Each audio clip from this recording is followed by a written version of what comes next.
आपके जीवन में दुख आते, संकट आते, आपके अपने प्रिय लोग आपको छोड़कर चले जाते, जब आपके लिए कोई उपाय नहीं रहता है, वो समय है परमेश्वर को स्मरण करना। आमीन।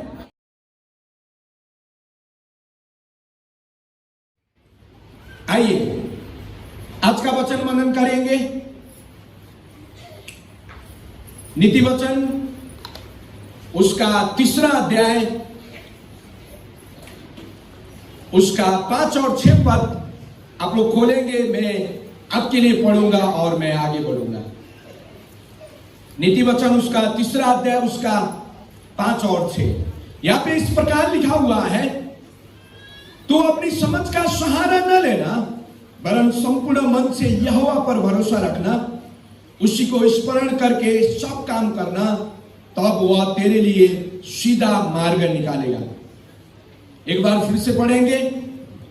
तो अपनी समझ का सहारा न लेना, वरन संपूर्ण मन से यहोवा पर भरोसा रखना, उसी को स्मरण करके सब काम करना, तब वह तेरे लिए सीधा मार्ग निकालेगा। आइए प्रार्थना करेंगे। स्वामी धन्यवाद करते हैं वचन के लिए, आपकी आशीष, आपकी अनुग्रह हमारे जीवन में हो। वचन हमें से होकर बोलिए, बातें करिए, हमें प्रकाशन दीजिए। सुनने वाले का परमेश्वर पिता वचन के द्वारा जीवन परिवर्तन हो, और वो जो आप बोलने चाहते हैं बोलिए, यीशु यीशु के नाम में आमीन। अब आपका आगे का जो कुछ भी मैं समय लूंगा, बड़े ध्यान के साथ, गंभीरता के साथ आप सुनेंगे, इधर उधर नहीं करेंगे। और बिल्कुल आज जो मैंने आपको नीति वचन 3-5 आपने बहुत बार पढ़ा है, बहुत बार संदेश भी आपने सुना होगा। यहां पे एक बार फिर से मैं पढ़ने चाहता हूं। तू अपनी समझ का सहारा न लेना, वरन संपूर्ण मन से यहोवा पर भरोसा रखना, उसी को स्मरण करके सब काम करना, तब वह तेरे लिए सीधा मार्ग निकाले। तब वह आपके लिए, मेरे लिए क्या करेगा? सीधा मार्ग निकालेगा। सबसे पहले ये शब्दावली पर हम कंसंट्रेट करते, ध्यान देते। यहाँ पे परमेश्वर, सबसे पहले परमेश्वर का दास, लिखक, नीति वचन को लिखने वाला, सबसे पहले आपको और मुझको अपनी समझ का सहारा न लेना। शब्द साफ है, अपनी समझ की सहारा न लेना। और उसके बाद आगे कहता है, संपूर्ण मन से किसके ऊपर भरोसा करना? और जोर से बोले, किसके ऊपर भरोसा करना? तब वह तुम्हारे लिए क्या करेगा? सीधा मार्ग निकालेगा। आमीन। आइए, हमारे जीवन में सबसे बड़ी चीज क्या है? क्या चीज है? समस्या। और समस्याओं को लेकर आपका चिंता है ना। आप और मैं कई बार जीवन में समस्या से बढ़कर हम चिंताएं करते हैं। क्या करते हैं? समस्या से बढ़कर क्या करते? चिंता करते। मैं साफ सुथरा भाषा में बोलूंगा, अगर आपकी समस्या 1 किलो का है तो आप 10 किलो चिंता करते हैं, है ना। कि और आज जो है मैं अपना मैसेज का टॉपिक देने चाहूंगा, ट्रस्ट इन द लॉर्ड। परमेश्वर पर क्या करे? भरोसा करे। Trust in the Lord. यहाँ पे ट्रस्ट इन द लॉर्ड, परमेश्वर के ऊपर भरोसा रखें। सबसे पहले आप बैठे बैठे किसी बात की चिंता कर रहे हैं, किसी बात की चिंता कर रहे हैं, है ना। मुझे भी बहुत सारे की चिंता होती है, क्या होती है, ये होती है, वो होती है। आप भी बैठे बैठे बहुत सारे बातों की चिंता कर रहे हैं। जैसा जाने के बाद क्या तरकारी पकाएंगे, सब्जी पकाएंगे, है ना। और बहुत सारे लोग जो छुप छुप कर चर्च आते हैं, हम परमेश्वर का धन्यवाद करते, मेरे हाथ में बाइबल दिखाई दिया तो क्या करेंगे। और बहुत सारे लोगों को मैं जैसे छुप के आई वैसे छुप के जाने पाऊं, कोई किसी को क्या ना पड़े, मालूम ना चले। भजनकार या नीति वचन को लिखने वाला हमको और मुझको समझाता है कि किसी भी बात में क्या ना करे, अपना समझ का सहारा ना ले, लेकिन संपूर्ण मन से यहोवा के ऊपर क्या करे? हम वचन में बहुत सारे जगह में देखते, देखो क्या तुम नहीं देखते उड़ती हुई चिड़िया को? न तो वो बोते हैं, न तो वो काटते, फिर भी तुम्हारी आसमानी बाप उन्हें क्या करता है? खिलाता है। वो तुम्हारे स्वर्गीय पिता उन्हें क्या करता है? खिलाता है। हालेलुया। आपकी और मेरी समस्या, कई सारी चीजें हमारे जीवन में, कुछ ऐसी क्रिया है जिसके द्वारा हम समस्या में पड़ जाते हैं। हम कुछ कारण है, ऐसे ही हम समस्या में नहीं पड़ते हैं, ऐसे हम चिंताओं में नहीं पड़ते हैं, ऐसे ही हम परमेश्वर के ऊपर भरोसा करने नहीं छोड़ देते।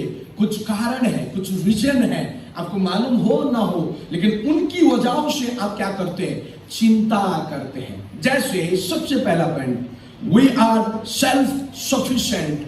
हम क्या समझते हैं? हम स्वयं पर ज्यादा आत्मनिर्भर करते हैं, या स्वयं पर सबसे ज्यादा क्या करते हैं? भरोसा करते, इसलिए हम चिंताओं में पड़ते हैं। जैसे मैं पिता हूं, मैं नहीं कमाऊंगा तो बच्चे लोग को क्या खिलाऊंगा? मैं माँ हूं, मैं खाना नहीं बनाऊंगी तो कौन खाना बनाएगा? मैं पिताजी हूं, मैं इनको नहीं पिटूंगा तो कौन पिटेगा? है ना? या और बहुत सारे चीजें हैं। अब मैं कितना साल का हो गया? 30 साल का हो गया, अभी भी 1 रुपया की कमाई नहीं है। मैं अपने बच्चे लोग को कैसे पालूंगा? बच्चे पैदा करेंगे तो क्या करेंगे? है ना? कर्ज है, कैसे करेंगे? और ये इसके अंतर्गत एक रीजन है। क्या चीज है? You are self sufficient. You are thinking that you are self sufficient. आप समझते और आप स्वयं के ऊपर निर्भर रहते हैं, आप परमेश्वर को भूल जाते हैं और चिंताएं आपके ऊपर हावी होती है। आमेन, आमेन। मैं आपको इसके अंतर्गत एक बात बताने से, आपका सिर दर्द हुआ, आपने पैरासीटामोल खाया, आपने सुट्रीजिन खाया, उसके बाद और 500 mg की दवाई खाई, डोलो जो 600 mg की होती है, 650 mg की होती है, वो खाया, फिर भी सर दर्द ठीक नहीं हुआ, क्या कर लोगे? क्या कर लोगे? आपने कमाया कमाया कमाया कमाया, जिंदगी भर कमाया, फिर भी एक बेटी को नर्सिंग करा नहीं पाए, फिर क्या करोगे? आप चिंता करके, मैं आपको बताने चाहता हूं, आप दिन भर रात भर मेहनत करते, फिर भी आप कुछ नहीं कर पा रहे, क्या करोगे चिंता करके? आपको मालूम है इसके पीछे आप और मैं, हम स्वयं पर क्या होते हैं? भरोसा करते, हम स्वयं पर या आत्मनिर्भर हो जाते। हमारा प्रधानमंत्री का एक स्लोगन है, आत्मनिर्भर बनो, है ना? ऐसा है क्या? आत्मनिर्भर बनो, क्या है? हाँ, उन्होंने अच्छी बात बताई, लेकिन बाइबिल के अनुसार बाइबिल हमें क्या सिखाता है? हमें आत्मनिर्भर नहीं, परमात्मा निर्भर होना चाहिए। आमेन, हालेलुया। हम स्वयं पर भरोसा करने वाले लोग नहीं है, हमारा परमात्मा परमेश्वर के ऊपर भरोसा करने वाले लोग हैं। अगर आप नहीं कर रहे तो यहां से मैं आपको सिखाने चाहता हूं, चिंता मुक्त जीवन बिताने के लिए सबसे पहला स्टेप है, आप स्वयं के ऊपर भरोसा मत करें, लेकिन परमेश्वर के ऊपर क्या करें? भरोसा करने सीखिए। आमेन। अब सोच लीजिए, आप यहाँ पे बैठे, सब्जी क्या पकाएंगे? आप सोच रहे हैं? बोलिए, आराधना खत्म होने दीजिए, आराधना करेंगे, धूमधाम दाऊद की समान नाचेंगे, देखा जाएगा, लालबाजी होगा, लालबाजी पकाएंगे, है ना? दाल होगा, दाल पकाएंगे, चिकन होगा तो हमारे पतिदेव भाई जो भी है घर के लोग जो चिकन लाएंगे, चिकन पकाएंगे जो होगा, नहीं तो पताल चटनी जिंदाबाद। जब आप ऐसा सोचते हैं तो आप खुलकर परमेश्वर की महिमा कर सकते हैं। हालेलुया। परिस्थिति आपके कारण नहीं बदलेगी, परिस्थिति इस धरती का टाइम टेबल, और हम ऐसे पढ़ा जाता है, हर एक चीज परमेश्वर ने ठहराया हुआ है, ठहराया हुआ परमेश्वर के ऊपर आप और मैं जब भरोसा करने सीख जाते हैं तो हमारा चिंता क्या हो जाता है? मुक्त हो जाता है। आमेन, हालेलुया, हालेलुया, हालेलुया। कई सारे लोग बेफिक्र हो जाते हैं, ऐसा नहीं है, लेकिन बेफिक्र होने में, घर परिवार का मतलब नहीं रखने में और चिंता करने में अंतर है। उसको फिर ऐसा मत करिए, जो आलसी लोग हैं, अरे मैं तो कोई चिंता नहीं करता, मैं तो परमेश्वर के वचन के अंतर्गत हूं, वो सही नहीं है। हालेलुया। आपको बोझ है, लेकिन उस बोझ को किसके ऊपर डालते हो? परमेश्वर के ऊपर। कैसे? जैसे परमेश्वर का वचन कहता है, अपना बोझ किस पर डाल? प्रभु पर डाल, वो तुम्हारे लिए क्या करेगा? उपाय करेगा। यहाँ पे अपनी समझ का सहारा न लेना, वही तुम्हारे लिए क्या करेगा, सीधा मार्ग निकालेगा। परमेश्वर का वचन एक जगह बोला, क्या तुम चिंता करके अपने आयु में एक दिन बढ़ा सकते हो, एक दिन घटा सकते हो? मैं आपको बताने चाहता हूं, अगर आप और मैं चिंता करके हमारी आयु में एक दिन बढ़ा सकते हैं, एक दिन घटा सकते हैं, आइए हम साथ मिलकर चिंता करें। आमीन, हालेलुया। अगर आप और मैं हमारे बालों को उजला और काला बिना डाई बिना मेकअप के कर सकते हैं, तो आइए हम सब लोग मिलकर चिंता करें, आराधना करने चले। Hallelujah, hallelujah. सबसे पहले हम स्वयं निर्भर हो जाते हैं, हम आत्मनिर्भर हो जाते हैं। सुनने में अच्छा है, लेकिन ये चीज आपके चिंताओं को क्या करेगा, बढ़ाएगा। जब आप स्वयं पर केंद्रित हो जाते हैं, जब कहते हैं कि मैं नहीं करूंगा तो कौन करेगा, अरे बाबा तुम ही करोगे, लेकिन तुमको करने के लिए शक्ति कोई देगा, उस पर भरोसा करो। तुम ही कमाओगे, लेकिन तुम्हारी कमाई पर कोई आशीष देगा, तभी तो कर पाओगे। हालेलुया। परमेश्वर का वचन कहता है, जब तक यहोवा घर को न बनाए, घर को बनाने वाले की परिश्रम क्या ठहरेगी, व्यर्थ ठहरेगी। आमीन, हालेलुया, हालेलुया। इसलिए हम स्वयं निर्भर नहीं, आत्मनिर्भर नहीं, परमात्मा निर्भर हो जाए। आमीन, परमात्मा निर्भर हो जाए। पहला पॉइंट। दूसरा पॉइंट, हम क्या समझते हैं, अपनी समस्याओं को लेकर राह ढूंढने के लिए बहुत आगे है। इसके पास जाऊं, उसके पास जाऊं। जैसे मैं आपको टॉपिक बोलने चाहता हूं, we are too quick to call on others. अपनी समस्या को लेकर दूसरे की दरवाजा खटखटाने के लिए बहुत माहिर है आप लोग और मैं। उधार लेने के लिए माहिर है, कर्जा लेने के लिए माहिर है, उस कर्जे को भरने के लिए दूसरे जगह कर्जा लेने के लिए माहिर है। मैं लोन लेने को गलत नहीं बोलूंगा, लेकिन आप अपनी समस्याओं को लेकर परमेश्वर के पास पहुंचने से पहले अपने रिश्तेदारों के पास पहुंचते हो। परमेश्वर के आगे घुटने टेकने से पहले संसार के आगे घुटने टेकते हो।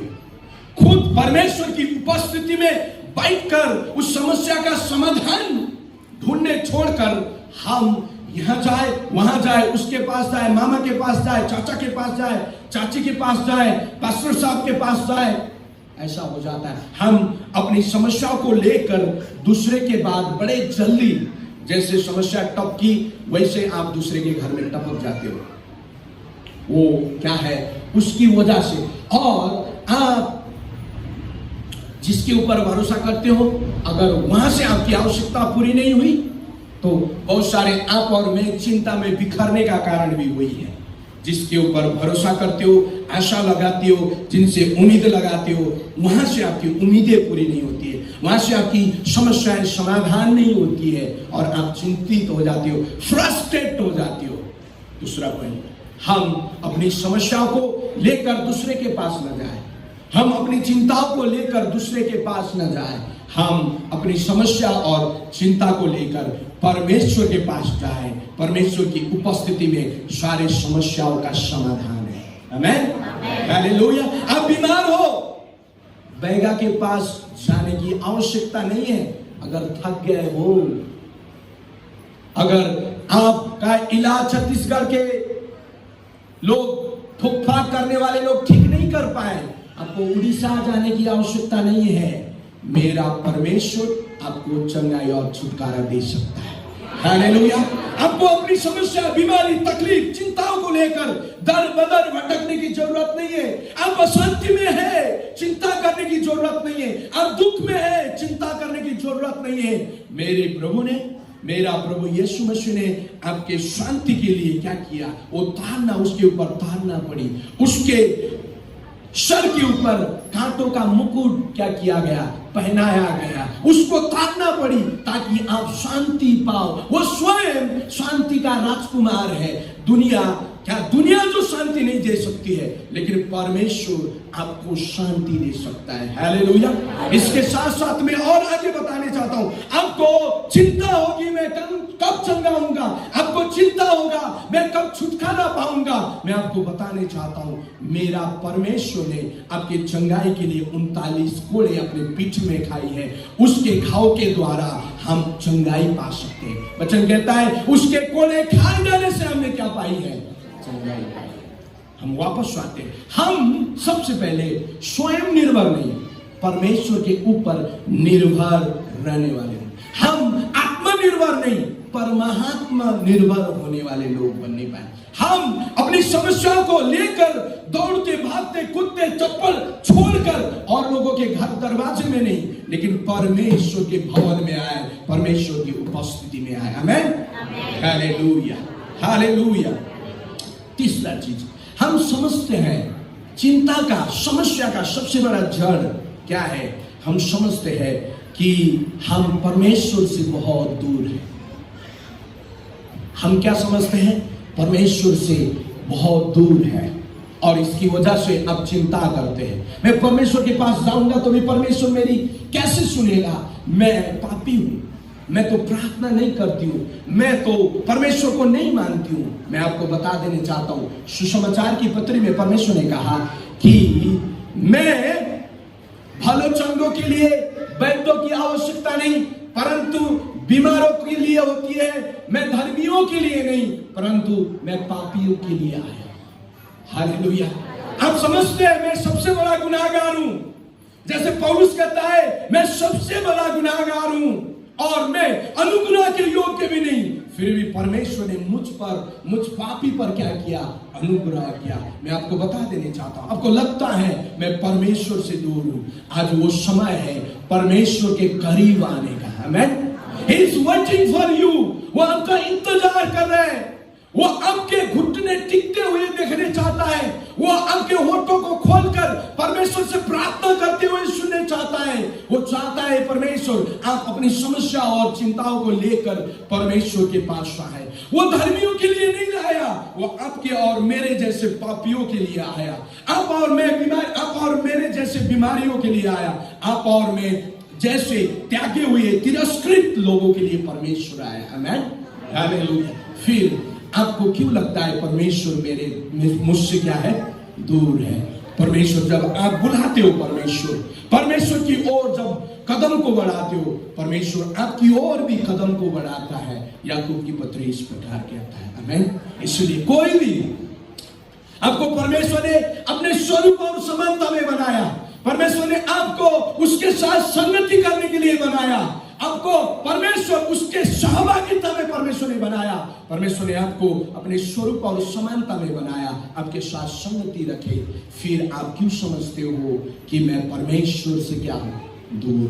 आप परमेश्वर के जन हैं, आप परमेश्वर के लोग हैं, आपकी सृष्टि परमेश्वर ने अपने स्वरूप और समानता में बनाया।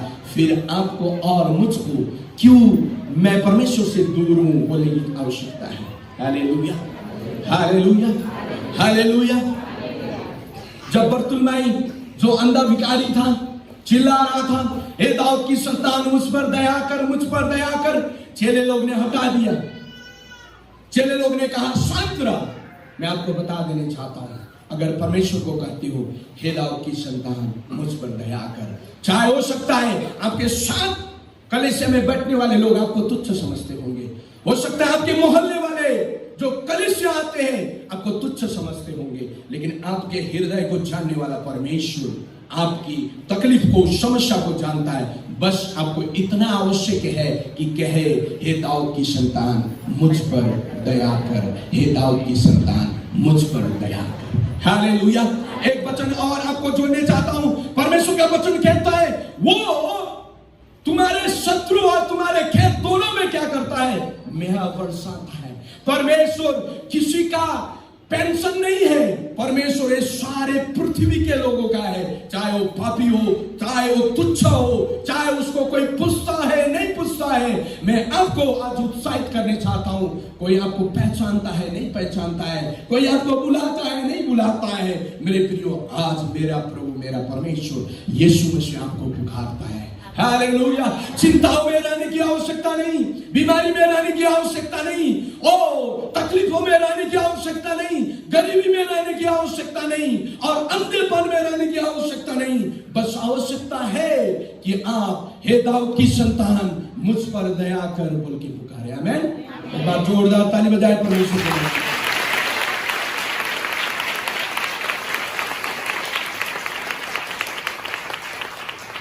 हमारा टॉपिक क्या है? ट्रस्ट इन द लॉर्ड, परमेश्वर के ऊपर भरोसा। हालेलुया। चौथा कारण है, हम बहुत सारे बातों के लिए क्या करते हैं? चिंता करते हैं। कैसे? मैंने शुरू में बोला, आपकी समस्याओं से बढ़कर आपकी चिंताएं रहती है। समस्या उतना बड़ा नहीं, लेकिन आप क्या करते हैं? चिंता उतना करते हैं और समस्या को बड़ा देखने लगते हैं। किसी ने कहा कि आपके पास आप जो चिंता करते हो उसका पैमाना बहुत ज्यादा है, लेकिन जो आप परमेश्वर के ऊपर भरोसा करते हो उसका पैमाना क्या है? बहुत कम है। आप बहुत अधिक चिंता करते हैं, बहुत कम प्रार्थना करते हैं। हालेलुया। और कई सारे लोगों का समस्या है, क्या करते हैं? समस्या आती है दिन रात सुबह शाम। मैं आपको बताने चाहता हूं, मैं जब 10वीं में था, हम लालटीन में पढ़ते थे। हमारे यहाँ इलेक्ट्रिसिटी नहीं थी, लालटीन में पढ़ते थे। मेरा भाई और मैं अलग अलग रूम में लालटीन लेके पढ़ते थे। किताब खोलने के बाद सब सन्नाटा लगता था। कुछ सब्जेक्ट थे जो मैथमेटिक्स हो गया वो अच्छा लगता था, उसको छोड़कर बहुत सारे चीजें, बहुत मोटा बुक है, कब पढ़ के खत्म करेंगे ऐसा लगता। आज एक दो पन्ने पलटा के क्या होने वाला है, एग्जाम तो आने वाली है। तो हम सोच के खोलते थे। खोलने के बाद हम बैठे बैठे बोलते आज योजना बनाएंगे, टाइम टेबल बनाएंगे, और आज सो लेता हूं, कल उठकर क्या करेंगे? पढ़ लेंगे। और पूरे साल भर हम चिंता करते करते, योजना बनाते बनाते एग्जाम आई। अब और मैं, जैसे हमारे जीवन में समस्या आती है, आपको योजना बनाती हो, प्रार्थना में नहीं जाते हो, उसका बेटी के जो बैंक में डिपॉजिट है उसको निकालेंगे, बेटे के बैंक में जो डिपॉजिट है उसको निकालेंगे और कर्जा दे देंगे, और इधर से लोन लेंगे, फलाने को देंगे, उधर से लोन देंगे, फलाने को देंगे। आपको नहीं मालूम है कि वो लोन जो एक को ब्याज देना होता है वो 2 को हो जाता है, जो फिर उसका 2 का चुकाने के लिए फिर 4 जन से लेती हो, फिर 2 जो है ब्याज में 4 हो गए। बहुत सारे कलीसिया के लोग ऐसे फंसे हुए हैं। लेकिन हम जो है क्या नहीं करते हैं? हमारा जो प्रार्थना का रेशियो और चिंता करने की रेशियो जब देखेंगे तो हमारी चिंता करने वाला रेशियो जो है हमारी प्रार्थना करने वाले रेशियो को क्या कर दिया? उछल लिया, मतलब आगे बढ़ गई। हमारा जो प्रार्थना जीवन है किसके जैसा है? कछुआ के जैसा है। हमारा जो चिंता करने का जो दौड़ है वो खरगोश के समान। लेकिन परमेश्वर की उपस्थिति में, अगर आप परमेश्वर की उपस्थिति में रहकर उन बातों के लिए प्रार्थना करते हो, आप चिंता करने से बढ़कर आप प्रार्थना करते हो, तो कहीं ना कहीं परमेश्वर आपके लिए क्या करेगा? उपाय निकालेगा। कहने का मतलब चौथा पॉइंट, आप चिंताएं करते हो, ऐसा चिंता करते हो, आपके प्रार्थना जीवन से बढ़कर आप चिंता करते हो। आप चिंता करते हो, परमेश्वर के ऊपर भरोसा करने से बढ़कर क्या करता है? आप चिंता करते हो, मैं चिंता करता हूं। हालेलुया। आइए, सबसे पहले जब चिंताएं आती है, समस्याएं आती है हमारे जीवन में, क्या हो जाता है? आप कुछ बातें हैं जिससे ये प्रकट होती है कि हम कितना परमेश्वर पर भरोसा करते हैं। हम मुझसे तो बोलते हैं हम परमेश्वर के ऊपर भरोसा करते, परमेश्वर के ऊपर भरोसा करते, परमेश्वर के ऊपर भरोसा करते, लेकिन कुछ स्वभाव है जो मैं आपको पॉइंट आउट करने चाहूंगा, चाहे वो 1 हो 2 हो, जिसके द्वारा आपको समझ में आ जाएगा कि आप परमेश्वर के ऊपर भरोसा करते हो कि नहीं। पॉइंट नंबर 1, जब आप असंभव को ठीक करने की कोशिश करते हैं तो फिर आप परमेश्वर के ऊपर भरोसा नहीं करते। जब जो बात आपके लिए मुमकिन है नहीं, जिन बातों को परमेश्वर के हाथ में सौंप देना चाहिए, जैसे शादी की चिंता, खरीद लोगे क्या किसी को? पति लाओगे क्या? पत्नी ढूंढ के लाओगे क्या? लेकिन परमेश्वर ने जो समय है उसी समय में दिएगा ना। ये असंभव है कई सारा चीज जो असंभव है आपके लिए, और आप उसी के पीछे संभव करने के लिए क्या करते हो? जैसे हमने मिशन इम्पॉसिबल देखा, आपसे न हो पाई ऐसा बोलते हैं भोजपुरी में, जो आपके लिए असंभव है फिर भी आप उसके पीछे पड़े हुए हैं, जो आपके समझ के बाहर है फिर भी आप उसके पीछे पड़े हुए हैं। हालांकि आपको ऐसा होना चाहिए कि उसको परमेश्वर के हाथ में सौंपना चाहिए। आप असंभव को संभव करने वाले नहीं, आपका और मेरा परमेश्वर असंभव को संभव करने वाला परमेश्वर। सबसे पहला कैरेक्टरिस्टिक, जब आप असंभव बातों को ठीक करने लगते हैं तो इसका मतलब यह है कि आप परमेश्वर के ऊपर भरोसा नहीं करते।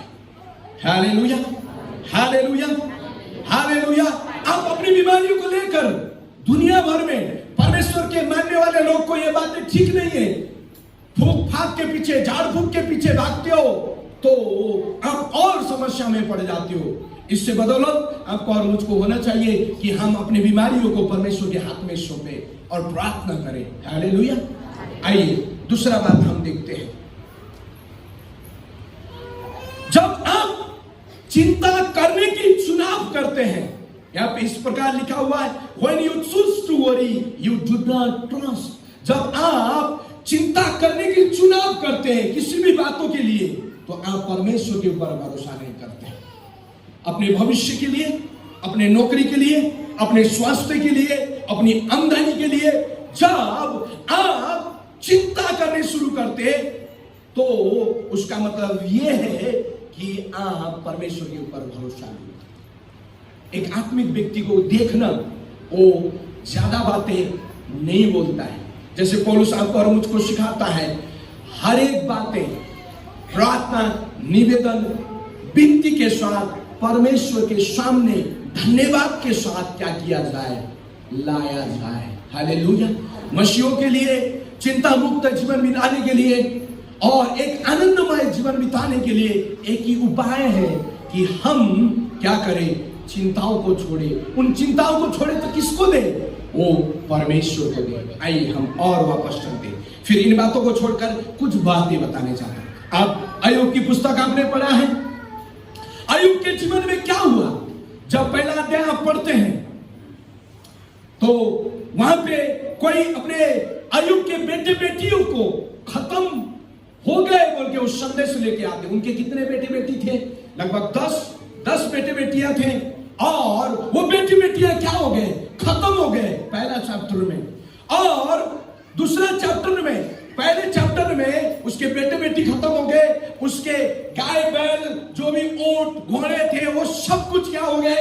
नष्ट हो गए। और उसका दास बोलता है कि मैं अकेला बचकर तुझे संदेश देने आया हूं, सब कुछ खत्म हो गया। दूसरा अध्याय में अय्यूब को ऐसी बीमारी होती है, चमड़े की बीमारी होती है, खुजली की बीमारी होती है, फोड़े उठने लगते हैं, एक के बाद एक समस्याएं बढ़ने लगती है। उसकी शरीर में जो फोड़े आती थी वो एक दिन 2 दिन का नहीं, लेकिन पूरे महीने भर उसको वो फोड़े आते थे। और ऐसा लिखा हुआ है उसके घाव कुत्ते चाटते थे। और फिर ऐसा जॉब 3 में अय्यूब की पुस्तक 3 अध्याय में अय्यूब क्या करने लगा? अपने जन्म के दिन को क्या करने लगा? धिक्कारने लगा। और जब हम आगे पढ़ेंगे, जब फिर ऐसा दिन आ गया, पत्नी ने भी साथ छोड़ दिया। पत्नी ने कहा परमेश्वर को कोस कर क्या हो जा, मर जा। परमेश्वर को कोसना है तो कोस दे, और तू क्या कर, मर जा। पत्नी भी उनका साथ छोड़ दिए।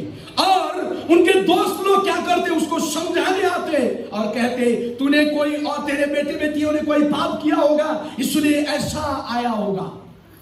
लेकिन यहां पे अय्यूब उसका 13 अध्याय उसका 15 पद में क्या कहता है, ये इंग्लिश में मैं पढ़ूंगा, यहाँ पे NIV बाइबल में इस प्रकार लिखा हुआ है, अय्यूब की पुस्तक 13 अध्याय उसका 15 पद में, दो he slay me yet will I hope in him। कुछ भी हो, कुछ भी संकट हो, समस्या हो, फिर भी मैं क्या करूंगा, परमेश्वर के ऊपर भरोसा रखूंगा। हिंदी में पढ़ेंगे एक बार उसका। हाँ, वह मुझे घात करेगा, मुझे कुछ आशा नहीं, तो भी मैं अपने चाल चलन का पक्ष लूंगा। हिंदी में ट्रांसलेशन सही है, लेकिन ये क्या करता है, I will hope in him. इसका कहने का मतलब है कि चाहे मेरे बेटे बेटी नष्ट हो गए, चाहे मेरा सारा संपत्ति नष्ट हो गया, चाहे मेरे शरीर में बीमारी है, चाहे मुझे खुजली आती है, चाहे मेरे शरीर में फोड़े हैं, मैं मृत्यु शैया में भी हूं, मेरी पत्नी छोड़ भी गई है, फिर भी मैं परमेश्वर के ऊपर क्या करूंगा, आशा लगाऊंगा। आमेन। एक जोरदार ताली बजा के परमेश्वर की महिमा करेंगे। और किंग जेम्स वर्जन में ऐसा लिखा हुआ है, yet I will trust in him. यहां पे लिखा हुआ है, yet will I trust in him. मैं कुछ भी हो, कैसा भी हो, तो भी मैं क्या करूंगा, परमेश्वर के ऊपर भरोसा रखूंगा। मैं आपको बता देना चाहता हूं, समस्या आती है तभी आपको परमेश्वर का आश्रय मिलता है। हालेलुया। समस्या आती है तभी आप घुटने में आने का मौका मिलता है। मैं बहुत पहले बोला करता था, अगर आपके जीवन में बीमारी नहीं तो चंगाई का अनुभव भी नहीं, आपके जीवन में भूखे रहने का अनुभव नहीं तो परमेश्वर का भरपूरी का अनुभव भी नहीं, अगर आप भूखे नहीं है तो परमेश्वर के खिलाने का अनुभव भी नहीं रहेगा, अगर आपके शरीर में बीमारी नहीं है तो चंगाई का अनुभव भी नहीं। इसका मतलब ये नहीं कि आपको बीमार होना आवश्यक है, लेकिन जैसे अय्यूब के जीवन से हमें सीखना मिलता है कि उसके बेटे बेटी खत्म हो गए, उसके सारा संपत्ति क्या हो गए, नष्ट हो गए, उसके बीवी क्या करने लगे, उसको छोड़कर वो उस परमेश्वर के विरोध में बातें कर और क्या कर, मर भी जाए फिर भी परमेश्वर को क्या कर, कोस। लेकिन फिर भी हम जो अय्यूब उसका 13-15 के अनुसार हम पढ़ते हैं कि जो कुछ भी हो, तो he slay me yet will I hope in him। कुछ भी हो मैं क्या करूंगा, तो भी मैं अपने परमेश्वर के ऊपर क्या करूंगा, आशा लगाऊंगा। कुछ भी हो तो भी मैं अपने परमेश्वर के ऊपर क्या करूंगा, भरोसा रखूंगा। अपने अय्यूब के अंतिम उसमें पढ़ा, परमेश्वर ने वापस उसके जितने बेटे बेटियां थे उतने बेटे बेटियां दिया और उसके धन संपत्ति को परमेश्वर ने क्या किया, दुगुना किया। विश्वासी भाई बहन लोग, मेरे वचन को सुनने वाले प्रिय लोग, आपके लिए मुझे एक संदेश मैं आपको बताने चाहता हूं। जब दुख आता है, तकलीफ आता है, समस्या आता है, उसके बीच में आप अपने समझ का सहारा छोड़कर परमेश्वर के ऊपर संपूर्ण रूप से परमेश्वर के ऊपर भरोसा करने सीख जाते हैं। परमेश्वर आपके लिए क्या करता है, सीधा मार्ग निकालता है। अगर आपको लगता है मैंने खो दिया है, मैंने त्याग दिया है, लोगों ने आपको लगता है मैंने मुझे छोड़ दिया है, मैं आपको बता देना चाहता हूं, परमेश्वर सब कुछ वापस लौटाएगा जैसे अय्यूब के जीवन में लौटाया था। परमेश्वर सब कुछ दुगुना भर देगा जैसे अय्यूब के जीवन में लौटाया था। लेकिन आपको और मुझको अय्यूब के समान कहने का जिगरा और हृदय होना चाहिए। कुछ भी हो मैं परमेश्वर के ऊपर क्या करूंगा, आशा लगाऊंगा। कुछ भी हो मैं परमेश्वर के ऊपर क्या करूंगा, भरोसा करूंगा। आमेन, हालेलुया, हालेलुया। और एक इलस्ट्रेशन और एक एग्जांपल, जब हम पहला सामुएल उसका 30 अध्याय पढ़ते हैं, जब आप 27 अध्याय से पढ़ोगे तब एक कहानी समझ में आएगा, आप ध्यान से सुनेंगे। राजा दाऊद ने क्या किया, राजा दाऊद ने गोलियत को खत्म किया जो सारे इजरायलियों के लिए असंभव था। उसके बाद इस्राएल में राजा दाऊद की क्या होने लग गई, हाय हाय होने लग गई। जब गोलियत को उसने खत्म किया उस समय वो क्या नहीं था, राजा नहीं था, वो क्या था, केवल चरवाहा था। जब वो चरवाहा ही था तब उसने गोलियत जो इजराइल का राजा जो शाऊल कर नहीं पाया, उसके सेना नहीं कर पाए, लेकिन दाऊद ने कर दिखाया। और उसके बाद लोगों ने क्या किया? शाऊल ने तो 1000 को मारा, लेकिन दाऊद ने क्या किया? 10,000 को मारा। उसके बाद शाऊल को अच्छा लगा और शाऊल के घर में वो क्या करता था? बीड़ा बजाया करता था। शाऊल के ऊपर दुष्ट आत्मा आती थी और वो हार्प बजाता था, बीड़ा बजाता था और शाऊल के ऊपर से दुष्ट आत्मा चली जाती थी। फिर दाऊद को शाऊल ने एक इजरायली सेना में जगा दिया है, लेकिन और धीरे धीरे धीरे धीरे क्या होने लग गया? शाऊल परमेश्वर की उपस्थिति से दूर होने लग गया। शामुएल भी बूढ़ा हो गया था और शाऊल को डर लगने लग गया था कि कहीं मेरा मुकुट दाऊद न छीन ले। उसकी डर से, अपनी गद्दी के डर से, अपनी कुर्सी की डर से शाऊल ने क्या करने लग गया? दाऊद को क्या करने लग गया? दुश्मन समझने लगा। और दाऊद की खोजी में शाऊल क्या करता था? हमेशा रहता था। और एक दिन ऐसा हुआ, अब जब पढ़ते हैं 27 से लेकर 29 अध्याय के बीच में 29 में, कि दाऊद को अपना प्राण बचाने के लिए, ध्यान से सुनेंगे प्रिय लोग, दाऊद को अपना प्राण बचाने के लिए अपना देश छोड़कर अपने दुश्मनों के देश और उनकी छावनी में क्या करने पड़ा? पनाह लेना पड़ा। कहां पे? फिलिस्तियों की छावनी में वो चला गया अपने प्राण को बचाने के लिए। क्या बोलकर? अगर मैं फिलिस्ती देश में और उसके राजा के शरण में जाता हूं तो फिर शाऊल मुझे कभी क्या नहीं करेगा? न ढूंढेगा।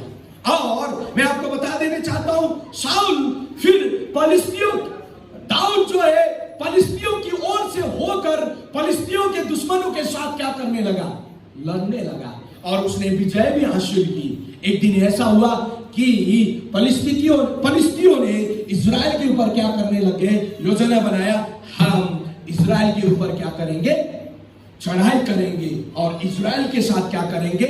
लड़ेंगे। उस समय शाऊल राजा था। उस समय कहां था?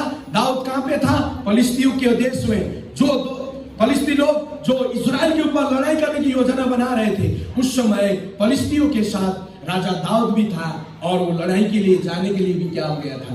तैयार हो गया था। लेकिन लड़ाई में, मैदान में जाने के बाद, 3 दिन की यात्रा कंप्लीट करने के बाद दाऊद को और जो फिलिस्ती सरदार लोग हैं, जो सेना के कैप्टन लोग हैं, राजा को छोड़कर दूसरे लोग क्या होने लगे? विरोध में होने लगे। ये भी क्या है? ये भी यहूदी है, ये भी इजरायली है, बोलकर उनको लड़ाई में शामिल न करने की बात है ना। जब वो कहां पे रहता था? आपको मालूम है, सिकलग में रहता था। जब आप उसको पढ़ेंगे, पहला शमूएल उसका 27 अध्याय उसका 6 पद में पढ़ेंगे, दाऊद की जगह वहां पे सिकलग में अपने कौन लोग रहते थे? उसके दाऊद के 2 पत्नी, बेटे बेटियां और इजरायली जो दाऊद के साथ 600 लोग, भाई लोग और जो सेना लोग, ऐसा कहा जाता था दाऊद के साथ वो सिकलग में, किसके? फिलिस्तियों का एक नगर में राजा ने, फिलिस्ती देश का राजा ने जगह दिया था, वहां रहने लग गए थे। लेकिन वो सिकलग और जो इजराइल के साथ फिलिस्तियों की लड़ाई का भूमि जो है 3 दिन का यात्रा में था। और फिलिस्तियों का जो कैप्टन है, उन्होंने क्या किया? दाऊद को लड़ने, हमारे साथ इजरायली के विरोध में लड़ने नहीं देने की बात हुई तो राजा ने विनती की, तू छोड़कर चले जा। जब दाऊद वापस आता है 3 दिन की यात्रा के बाद, तब पता चलता है सिकलग में क्या किया? अमालेकियों ने क्या किया? अमालेकियों ने उनके बेटे बेटी, दोनों पत्नी और 600 जो सिपाही थे, उनके भाई बंधु जो भी थे, उनके परिवार को लेकर क्या किया? उन लोग भाग गए, उनको लेकर बंदी बनाकर लेके चले गए। और वो जो जहां पे फिलिस्तियों का राजा ने दाऊद को जिस नगर में बैठने के लिए, उसके परिवार को बैठने के लिए दिया गया था, वो क्या किया गया? दूर से वो क्या देखते हैं? वहां से धुआं निकल रही है। वहां से क्या कर रही है? धुआं निकल रही है।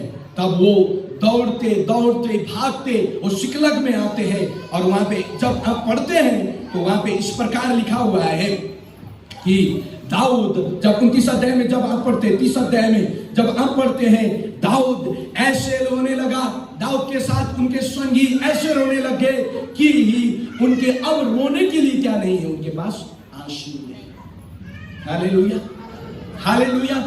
दाऊद के जीवन को देखिएगा, वो जब लौट के आ गए अपने बेटे बेटियां नहीं है, अपने पूरे परिवार नहीं है, और जिस स्थान में वो रहते थे वहां पे क्या हो गया, वहां पे वो पूरी धुआं दिखाई दे रही है। जब दाऊद और उसके सिपाही, उनके दोस्त, उनके भाई बंधु 600 लोग जब वापस आए तो वो ऐसे रोने लगे कि वो रोते रोते, अब रोने के लिए ऐसा लिखा हुआ है उनके पास आंसू नहीं है। Hallelujah, hallelujah. फिर भी यहां पे जब आप पढ़ते, आइए शामिल उसका पहला सामुएल 30 अध्याय उसका 6 पद पढ़ेंगे। फिर उसके बाद दाऊद क्या कहता है, रो के उठने के बाद दाऊद क्या कहता है, और इससे पहले मैं और कुछ बातें बोलूंगा, उसके बाद उस पद को पढ़ेंगे। जब ऐसा हुआ तो जो 600 बंधु लोग थे, जो सिपाही लोग थे, दाऊद के विरोध में उठ खड़े हुई। इसकी वजह से हमारे परिवार क्या हो गए, बंधुआई हो गए। चाहे वो जिंदे, पता नहीं वो जिंदे हैं मरे हैं पता नहीं, ये दाऊद की वजह से, दाऊद के पीछे चलने के कारण से, इसका पीछा करने की वजह से, इनकी बातों को मानने की वजह से आज हमारा परिवार क्या हो गया, नष्ट हो गया। आज हम जिस शहर में बैठते थे उस शहर जलाया गया। तब आइए पहला सामुएल क्या करते हैं, 30 उसका 6 पद पढ़ेंगे, वहां पे क्या लिखा हुआ है। दाऊद बड़े संकट में पड़ा, दाऊद बड़े संकट में पड़ा क्योंकि लोग अपने बेटी बेटियों क्योंकि लोग अपने बेटे के कारण बेटियों के कारण बहुत शोकित होकर उन पर पथराव करने की चर्चा कर रहे थे, परंतु दाऊद ने अपने परमेश्वर यहोवा को स्मरण करके हिया बांधा। आमीन, हालेलुया, हालेलुया। जब आपके जीवन में दुख आते, संकट आते, आपके अपने प्रिय लोग आपको छोड़कर चले जाते, जब आपके लिए कोई उपाय नहीं रहता है, वो समय है परमेश्वर को स्मरण करना। आमीन, हालेलुया। वो समय है परमेश्वर की प्रतिज्ञाओं को स्मरण करना, वो समय है परमेश्वर के सामने घुटना टेकना। और जब परमेश्वर को स्मरण करोगे तो आप क्या पाओगे, सामर्थ्य पाओगे। हालेलुया। एक बार फिर से पढ़ेंगे। दाऊद बड़े संकट में पड़ा, नहीं, 6 का दूसरा पाठ पढ़ेंगे। तब दाऊद ने अहीमेलेक के पुत्र,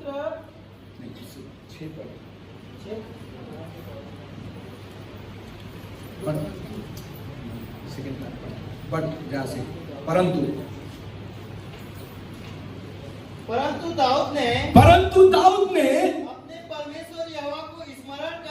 अपने परमेश्वर यहोवा को स्मरण करके हिया बांधा। और आगे और पढ़। तब दाऊद ने अहीमेलेक के पुत्र, यहीं पे रुक जाना।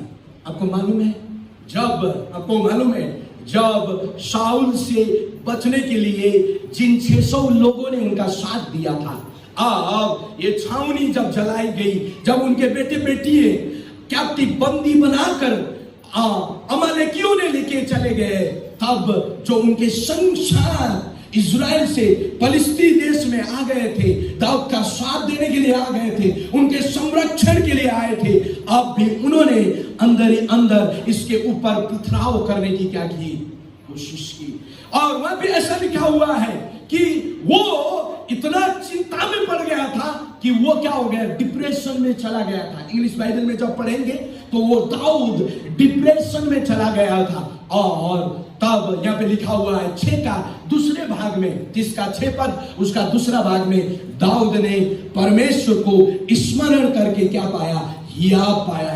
दूसरे भाषा में बोलेंगे परमेश्वर को स्मरण करके उसने सामर्थ्य पाई। मेरे प्रियो, जब सारे दरवाजे आपके लिए बंद हो जाते हैं, जब सारे उपाय बंद हो जाता है, जब परमेश्वर को जब स्मरण करते हो, परमेश्वर आपको क्या करता है, सामर्थ्य देता है। परमेश्वर आपको सीधा मार्ग निकालता है। चलिए आगे बढ़ते हैं और आगे बढ़िए 6 से आगे। तब दाऊद ने अहीमेलेक के पुत्र याजक से कहा, एपोद को मेरे पास ला। एपोद को मेरे पास ला। यहां तक, यहां पे रुकेंगे। उसके बाद जब दाऊद ने क्या पाया, परमेश्वर को स्मरण स्मरण पाकर, याद करके उसने क्या हियाव पाया, सामर्थ्य पाया। और वो महायाजक, याजक को क्या कहता है, एपोद मुझे देना। आपको मालूम है पुराने नियम में एपोद एक वस्त्र है, अंगरखा जैसा एक वस्त्र है, जो महायाजक याजक उसको पहनकर परमेश्वर की आराधना किया करते थे।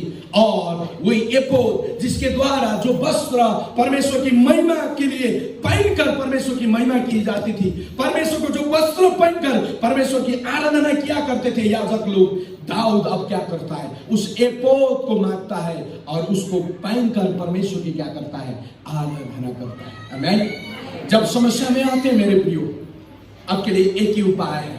जब तकलीफें आपके जीवन में आती है, आपके लिए एक ही उपाय है। जब आप बड़े से बड़े जो आपके समस्या बाहर है, उन दुख और तकलीफ बीमारों में पड़ते हो, आपके लिए एक ही उपाय है। दाऊद के जीवन से हमें ये क्या करता है, मिलता है कि हम दुख संकट, जब अपने प्रिय लोग हमारे विरोध में होते हैं, जो हमें बचाने के लिए हमारे साथ चले हुए लोग, हमारे परिवार के लोग, हमारे प्रिय लोग हमारे अगेंस्ट में हो जाते हैं, तो हम किसको स्मरण करें, परमेश्वर को स्मरण करें और एपोद को पहन ले।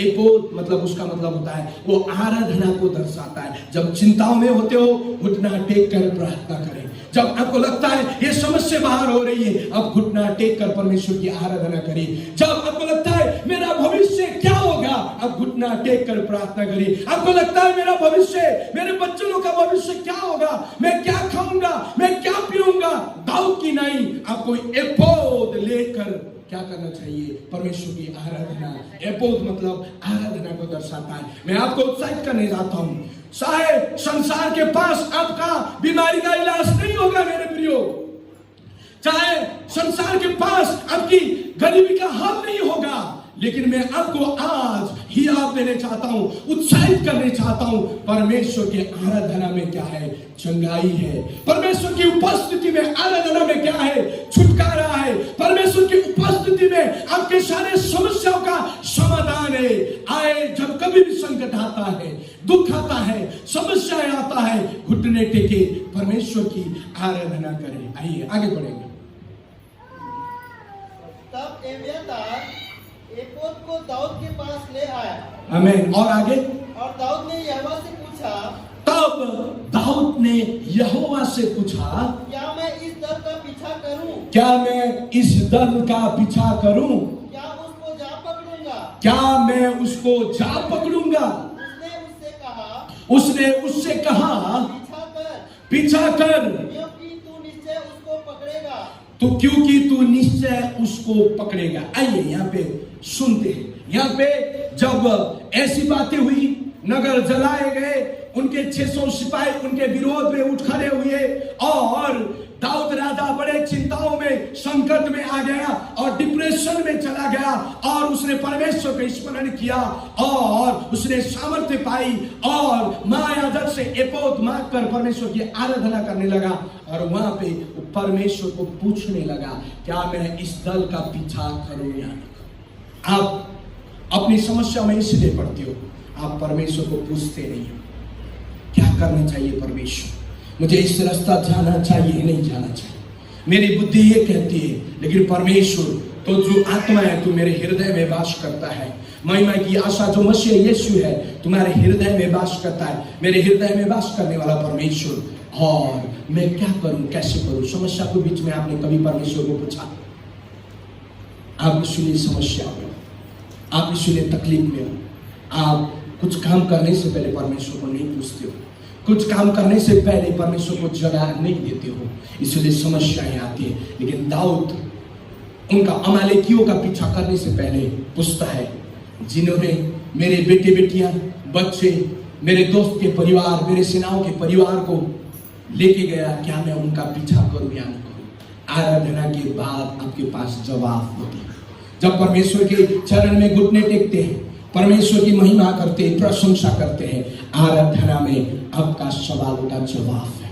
हालेलुया। आराधना में जो दरवाजे आज तक बंद होंगे आपके लिए, उसके बाद खुलने लगेंगे।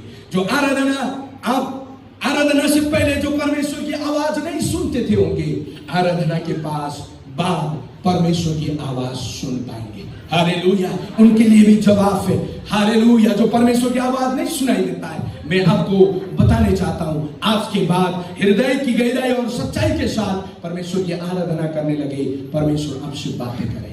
हालेलुया। दाऊद ने आराधना किया, परमेश्वर की महिमा की। उसके बाद परमेश्वर से पूछा, प्रभु यहोवा परमेश्वर, मैं उसका पीछा करूं या ना? आपको और मुझको कोई काम करने से पहले परमेश्वर को पूछना आवश्यक है। कुछ करने से पहले प्रार्थना करना आवश्यक है। कुछ करने से पहले परमेश्वर को पहला स्थान देना आवश्यक है। आमेन। हालेलुया। हालेलुया। इसलिए हमें यहां पे ये सीखने मिलता है। इसके अंतर्गत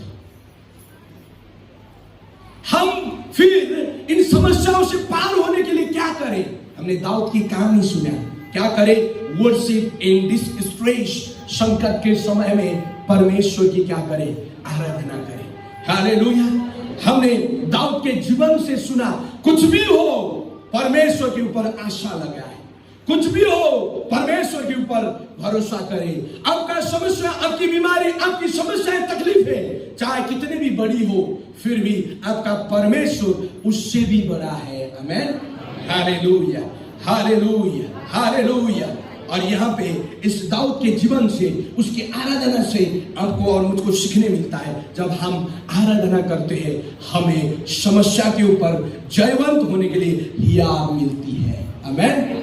हालेलुया। जब हम परमेश्वर की प्रार्थना करते, परमेश्वर के आराधना करते, तब हमें समस्याओं से लड़ने के लिए क्या करता है? सामर्थ्य मिलता है। समस्याओं के ऊपर विजय होने के लिए परमेश्वर के साथ की गई आराधना क्या करता है? सहायता प्रदान करता है। हालेलुया।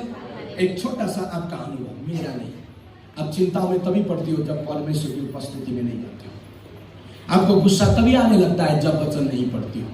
आपको दुष्टात्मा तभी सताता है जब आप दूसरों को रक्षा करने वाला बोल के उन लोग को हाथ में लेके घूमती हो। आमेन। हालेलुया। हालेलुया। आइए ये वचन से इफिसियों 3:16 में इस प्रकार पौलुस कहता है, मैं इसी कारण उस पिता के सामने घुटने टेकता हूं जिससे स्वर्ग और पृथ्वी पर हर एक घराने का नाम रखा जाता है, कि वह अपनी महिमा के धन के अनुसार तुम्हें यह दान दे कि तुम उसके आत्मा से अपनी भीतरी मनुष्यत्व में सामर्थ्य पाकर बलवंत होते जाओ। आइए हम संकट के समय में परमेश्वर को स्मरण करें। हालेलुया। अपने चिंताओं को परमेश्वर के हाथ में दे दें। जैसे दुख, तकलीफ, बीमारी, समस्याएं, अपने प्रियो खोने के बाद भी अय्यूब ने परमेश्वर के ऊपर आशा लगाने सीखा, परमेश्वर के ऊपर भरोसा लगाने सीखा। जब दाऊद संकट में हो गया, उसके अपने प्रियो ने उन्हें पथराव करने की तैयारी और सोच लिए थे, तब वो परमेश्वर के पास गया और परमेश्वर को स्मरण किया, और परमेश्वर ने उसे क्या दिया? सामर्थ्य और हियाव दिया। और वो एपोद लेकर, वो वस्त्र को लेकर परमेश्वर की आराधना करने लगा, और वो परमेश्वर से पूछने लगा, और उसके लिए परमेश्वर ने अगुवाई दी। और उसने जो अपने बेटे बेटी, पत्नी और उसके जो 600 लोगों का जो परिवार था, अमालेकियों से लड़कर जीत कर वापस लेके आया। जब आप आगे बढ़ते हैं ऐसा पाया जाता है। इसलिए मेरे प्रियो, आपका परमेश्वर है जो आपकी रखवाली करता है। यह हमें जैसे कहता है कि जानवर क्या दूध पिलाती हुई माँ अपने दूध पीते हुए बच्चे को भूल सकती है? वहां पे बच्चों ने इस प्रकार कहता है, हाँ वो तो भूल सकती है, लेकिन परमेश्वर कहता है मैं कभी ना छोड़ूंगा, कभी ना त्यागूंगा। परमेश्वर का वचन कहता है जितनों ने उनकी ओर देखा, उनका वो कभी लज्जित ना हुए, उनका मुंह कभी काला ना हो पाया। मेरे प्रियो, जो परमेश्वर के ऊपर भरोसा करते, वो उकाब पंछी की नहीं उड़ेंगे। हालेलुया। उनका बल प्रतिदिन क्या हो जाएगा? नया होते जाएगा। क्या आप और मैं अय्यूब के समान बनने चाहते हैं? संकट में भी मैं परमेश्वर तुझ पर आशा लगाऊंगा, दुख तकलीफ में, संकट में भी मैं परमेश्वर तुझ पर भरोसा रखाऊंगा। क्या दाऊद के समान आप और मैं कर सकते हैं कि हे महायाजक मुझे एपोद दे, मैं परमेश्वर की आराधना करूंगा। संकट में, दुख में, अपने प्रिय दूर होने के बावजूद भी क्या हम परमेश्वर की आराधना और परमेश्वर के ऊपर भरोसा कर सकते हैं। हालेलुया। इसलिए एक बार फिर से नीति वचन जो 3 अध्याय 5 और 6 कि अपनी समझ का सहारा न लेना, परंतु संपूर्ण मन से यहोवा पर भरोसा करना, ताकि वो तुम्हारे लिए क्या करेगा, सीधा मार्ग निकालेगा।